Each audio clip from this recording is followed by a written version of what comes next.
갑자기 추워진 쌀쌀한 요즘 날씨. 따뜻한 국물 요리에 들깨가루를 넣으면 고소하고 참 맛있는데요.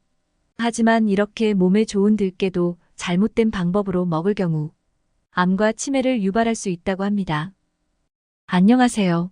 요즘 뜨고 있는 최신 건강 정보를 알려주는 건강 소식입니다. 들깨로 만든 들기름이 관절염과 무릎 통증에 큰 도움을 주는 천연 오메가3 폭탄으로 불린다는 사실 알고 계신가요? 들깨 속 오메가3 함량은 식물성 기름들 중 단연 최고일 뿐 아니라 100g 기준 등푸른 생선인 고등어보다 무려 40배 가까이 많다고 합니다. 또한 들깨는 우리 몸속에 오장육부와 뇌까지 한꺼번에 살리는 종합 선물 세트 같은 약용식품인데요. 하지만 잘못된 방법으로 들깨를 드시게 되면 암과 치매를 유발할 수 있습니다. 그 잘못된 방법은 바로 산패된 들깨를 섭취하는 것입니다. 산패가 그냥 냄새와 색이 변하는 거 아닌가? 라고 생각하실 수 있는데 절대 아니랍니다. 산패된 오메가3가 얼마나 위험한지는 실험 결과로도 입증됐는데요. 실제로 한 연구에서 실험체에 산패된 오메가3를 투여한 결과 간 속에서 염증이 폭발적으로 증가되다 몸속 장벽이 망가지고 면역체계가 연달아 무너지기 시작했다고 밝혀졌습니다. 이처럼 아무리 좋은 음식도 올바른 방법으로 먹지 않는다면 몸에 독이 될 수도 있습니다. 오늘은 들깨를 제대로 먹는 방법과 함께 먹으면 좋은 음식, 들깨를 산패 없이 신선하게 보관하는 방법까지 알아보도록 하겠습니다. 시작하기 전에 구독과 좋아요를 눌러주시면 보다 유용한 영상을 만드는데 큰 도움이 됩니다. 들깨와 함께 먹으면 좋은 음식 첫 번째, 들깨와 꿀차. 요즘처럼 찬바람 불 때면 뼈 마디마디가 쑤시고 시큰한 무릎 통증 때문에 힘들다는 분들이 많이 계시죠? 이때 고소한 들깨 꿀차를 한 잔씩 마셔주면 통증에 탁월한 효과가 있다고 합니다. 들깨 속에 풍부한 불포화 지방산이 염증과 만나 통증을 유발하는 프로스타글란딘을 억제해주기 때문인데요. 류마티스 관절염으로 인한 통증이나 근육통, 어깨 통증 등이 바로 이 프로스타글란딘이 일으키는 통증들입니다. 그리고 이런 통증에 쓰이는 대표적인 진통제가 하나 있는데요. 이것이 바로 아스피린입니다. 들깨 꿀차의 풍부한 불포화 지방산이 몸 안에 흡수되면 바로 이 아스피린과 같은 역할을 하게 됩니다. 들깨 꿀차를 먹는다는 건 어쩌면 고소한 천연 진통제를 먹는 것과 같은 셈인 건데요. 그럼 그냥 진통제를 사 먹으면 되지 라고 생각하실 수 있지만 아닙니다. 항염증제, 항생제가 증상을 완화해주는 건 맞지만 반면에 심각한 문제도 갖고 있습니다. 바로 진통제를 지속적으로 복용하게 되면 몸속에 내성이 생길 뿐 아니라 위장장애를 비롯한 각종 부작용이 뒤따를 수 있다는 겁니다. 그렇기 때문에 통증은 줄여주면서 부작용 걱정까지 싹 없애주는 들깨 꿀차를 추천드립니다. 꿀과 들깨의 궁합은 요즘처럼 쌀쌀할 때 더욱 빛을 발하는데요. 꿀이 마른 기침과 잔기침을 먹게 하고 기관지 염증을 잡아줄 때 들깨는 폐 점막을 촉촉하게 만들 뿐 아니라 꿀이 미처 잡지 못한 기관지 염증과 그 염증으로 인한 통증까지 싹 해결해준다고 합니다. 그럼 이제 들깨 꿀차를 만드는 방법을 알려드리겠습니다. 먼저 깨끗이 씻은 통들깨와 꿀, 따뜻한 우유나 물 200ml를 준비해주세요. 통들깨는 약한 불에서 살짝만 볶아준 후 그라인더에 넣고 갈아주세요. 너무 센 불에 오래 볶게 되면 들깨가 오히려 산화될 수도 있으니 이 점 꼭 유의해 주시기 바랍니다. 그 다음으로는 잘 갈린 들깨를 꿀과 1:1의 비율로 섞어줍니다. 이렇게 잘 섞어준 들깨 꿀청을 한 스푼 떠서 따뜻한 우유나 물에 넣고 잘 저어주기만 하면 고소한 들깨 꿀차가 완성됩니다. 요즘 같이 추운 겨울에 건강도 챙기는 들깨 꿀차 드셔보시는 게 어떨까요? 두 번째, 생들깨와 마요네즈. 마요네즈는 혈관에 안 좋다고 생각하시는 분들 계실 텐데요. 생들기름과 마요네즈의 조합은 콜레스테롤 걱정 없이 드실 수 있는 환상의 궁합이랍니다. 들기름은 뇌 건강에 아주 좋은 식품인데요. 들기름을 먹게 되면 기억력을 관장하는 뇌 속 해마에 신경세포 손실을 줄일 뿐만 아니라 뇌세포 사이사이를 촘촘하게 연결해 인지 기능까지 높여줍니다.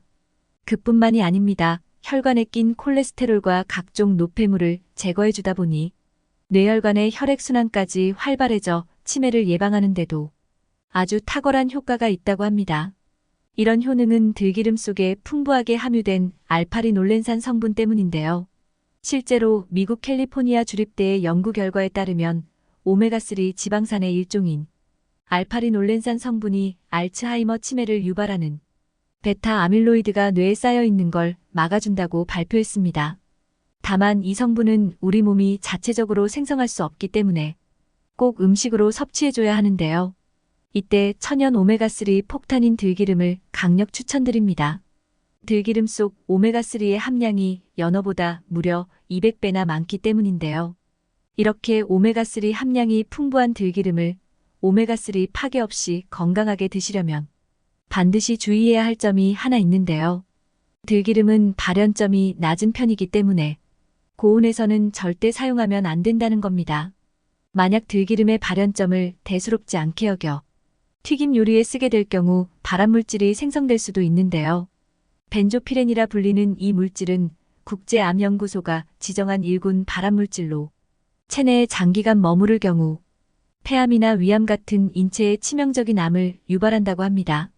실제로 불과 얼마 전 시중에 판매 중인 식물성 기름 중에서 식약처 기준치를 초과한 벤조피렌이 검출돼 판매 중단과 함께 즉각 회수 조치가 이어지기도 했습니다. 그런데 이 문제에서 자유로울 수 있는 게 바로 생들기름인데요. 생들기름은 고온에서 볶지 않고 낮은 온도에서 압착해서 만들기 때문에 영양 파괴는 최소화하면서 발암물질 걱정은 싹 씻어낼 수 있습니다. 이뿐만 아니라 생들기름에 계란 노른자를 섞어 만든 천연 마요네즈를 통 곡물빵에 촉촉하게 발라준 뒤 연어와 아보카도, 초록잎 채소까지 올려주면 지친 뇌를 되살리는 특급 레시피가 완성되는데요. 방금 말씀드린 샌드위치 속 재료는 모두 하버드가 공개한 치매를 막아주는 마인드 식단과 세계 10대 슈퍼푸드로 엄선한 재료들입니다.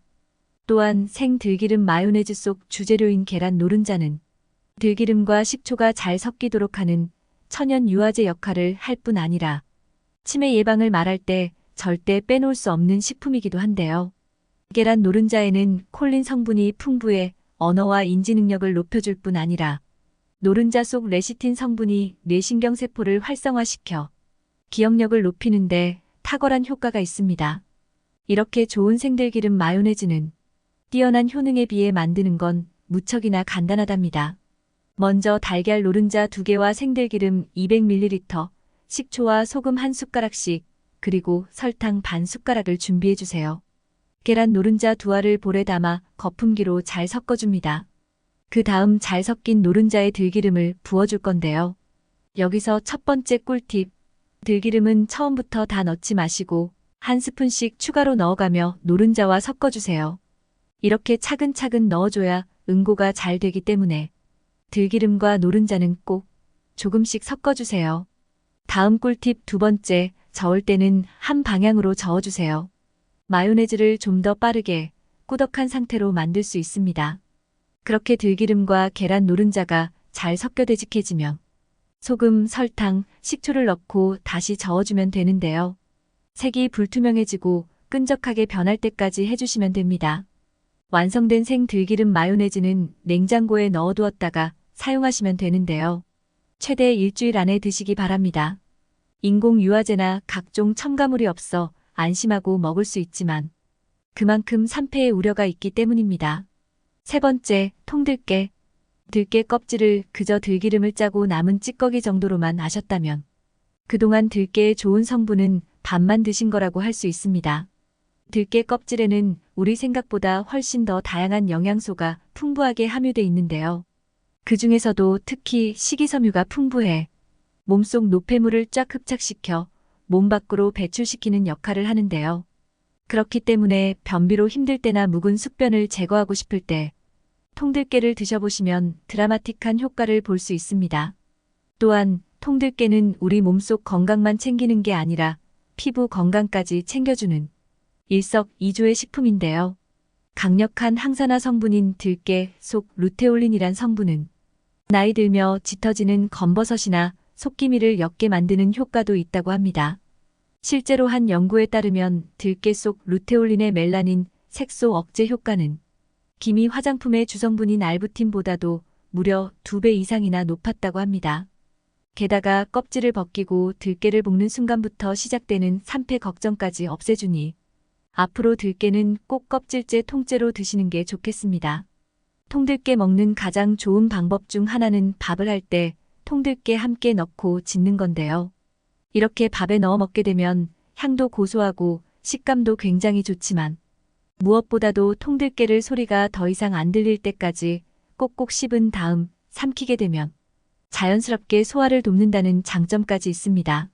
몸에 좋은 통들깨이지만 너무 많은 양을 먹게 되면 살이 찌거나 배탈이 날 수도 있으니까요.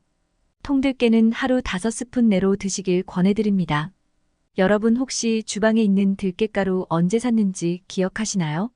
만약 3개월이 지났다면 아깝더라도 드시지 않길 권해드립니다. 이미 산패가 상당히 진행됐을 가능성이 아주 높기 때문이죠. 들깨를 보관하실 땐 반드시 산패의 주범인 이 3가지를 주의하셔야 하는데요. 바로 빛과 열 그리고 공기입니다. 이 3가지에 노출되는 시간이 길어질수록 산패의 정도는 더 심각해지는데요. 가장 큰 문제는 따로 있습니다. 들깨의 경우 산패됐는지를 육안으로 파악하기가 어렵다는 것입니다. 그러니까 들깨 가루가 필요할 땐 껍질을 벗겨낸 들깨 가루를 사시기보다 통 들깨를 구입하셔서 바로 냉동실에 넣었다가 그때 갈아주시는 게 가장 좋습니다. 들깨를 매번 갈기는 너무 번거롭지 않나? 라고 생각하셨다면 믹서기나 손절구 없이도 간단하게 들깨를 가는 팁을 알려드리겠습니다. 바로 마트에서 흔하게 파는 통후추 그라인더를 쓰는 건데요. 그라인더에 후추가 아닌 들깨를 넣고 돌려주시면 손쉽게 가장 신선한 들깨가루를 얻을 수 있습니다. 오늘 알려드린 방법들로 들깨를 더 건강하게 섭취하셔서 추운 겨울에도 건강하시길 바랍니다. 다음 시간에도 최신 건강 정보를 들고 다시 찾아오도록 하겠습니다. 내일도 건강에 도움이 되는 정보를 얻고 싶으시다면 화면에 보이는 것과 같이 구독과 좋아요를 부탁드리겠습니다. 구독과 좋아요는 무료입니다. 시청해주셔서 감사합니다.